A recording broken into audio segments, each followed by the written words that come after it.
সবাইকে আসসালামু আলাইকুম। কালকে ঈদ, তাই সবাইকে ঈদ মোবারক জানাচ্ছি।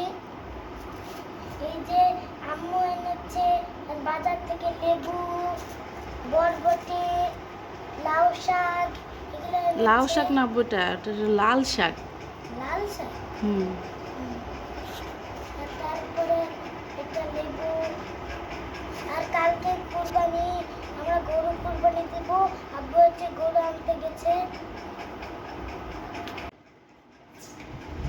এই তো নানি এখন হচ্ছে আদা কাটতেছে, পেঁয়াজ কাটতেছে। এই যে আর এটা রসুন কাটবে। এই যে এখন আমাদের মাংস হচ্ছে, এই যে এটা হচ্ছে আমাদের মাংস এখন হচ্ছে। আর ওখানে আমাদের অন্য কিছু আছে, এটা গরুর মাংস। এটা গরুর মাংস আছে, আর এটা মুরগির মাংস।